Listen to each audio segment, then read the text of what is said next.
بیوقوف به په کم چیز اعتراض نه کوي، په هر لفظ به اعتراض کوي، د قرآن په هر ټکي به اعتراض کوي. دا د دیو کار دی. چونکې که دا یو عام څیز ته کولاو کي، مثال په طور باندې زما زندګي زه کولاو کم، نو زه په خپله زندګۍ م اعتراض کولی شم. ټیک دا لاس د څومره ښایسته دی. په دې باندې عام یو سړی اعتراض کوي چې د مولانا صاحب دا ګوتې لږې دومره وی، نو ډېره مزه به بیا کولی، دا پوزه یې لږه داسې وی، بیا به ډېره مزه کولی. نو موږ په خپل جسم هم اعتراض کوو. اعتراض نو خو یو شیز من خالی کوو.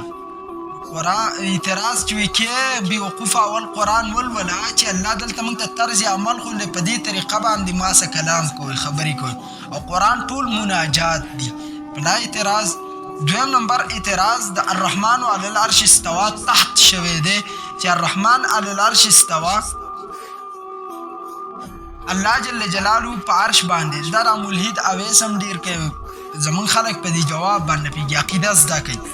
زمونږ ستاسو مسلمانانو عقیده ده الله جل جلاله موجود بلا جسم، بلا زمان، بلا مکان، بلا جهت. څلور الفاظ دي. موجود دی بلا جسم، جسم ولته نشي ثابتولی. بلا زمان، وقت د الله دپاره نه دی، وقت زمونږ دپاره دی.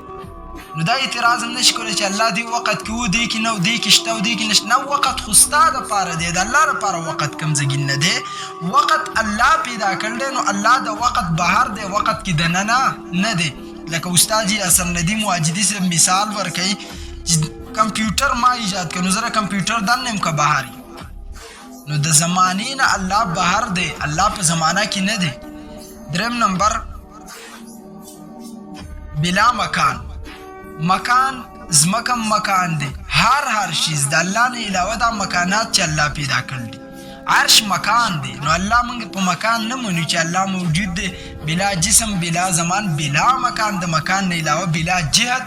جهت هم ته نشي برابرولی چې زه به دې ټیم کې کیمرې ته مخامخ یم، الله داسې کیمرې ته مخامخ ابسلوټلی ناټ، داسې نشي کېدی. ټیک ده، مسله په دې زګین شو. وس الله جل جلاله نه د ځینې خلک دا غلط وایي چې الله هر ځای موجود دی. د دې مطلب دا نه دی چې الله جل جلاله په هر مکان کې موجود دی. مطلب دا دی چې الله موجود دی هم هر ځای او هر ځای هم نه دی. مثال په طور زما په دې لاس باندې میږی روان دی. میږي نه که ته تپوس وکړي چې عباد دلته دی او موجود هم دی دی هم نه. په کم زګین کې چې زه یم هلته خو عباد نه دی، خو په کم زګین کې چې زه یم عباد دی. دغه شان الله هر زګین کې موجود دی. ما ته چې کوم زګین کې موجود نو دا ویلی شي چې الله اوس خاص دې زګین کې دی. نه، د مکان نه منزه دی، تمام مکاناتو نه خالی دی. نه ولا یو مکان ثابتولی شي، نه پنځه ثابتولی شي. هر زګین کې شو. هر زګین مطلب دا دی چې الله جل جلاله موجود دی، لیکن ته چې کوم ځای کې موجود یې نو په هغه زګین کې الله موجود دی منې نه. لکه وحدت الوجود باندې بیا خلک اعتراض کوي چې داسې یو عقیده ده.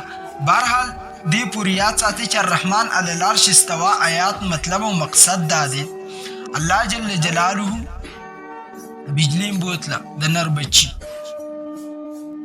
الرحمن علی العرش استوا مطلب دا دی چې الله غالب علی العرش. امام مالک سے فرمایي دې مسله کې بحثونه مه کوئ. باقي د دې مراد دا دی چې الله غالب دی. او د غلبې ذکر ولیکئ. عرش ډېر لوی مکان دی. ځمکه د عرش په یوه ټوکړه کې راځېږي. نو ځینې خلک په ځمکه غرور کوي. الله وایي ها ته په دې ځمکه غرور کوې، دا څه مکان دی؟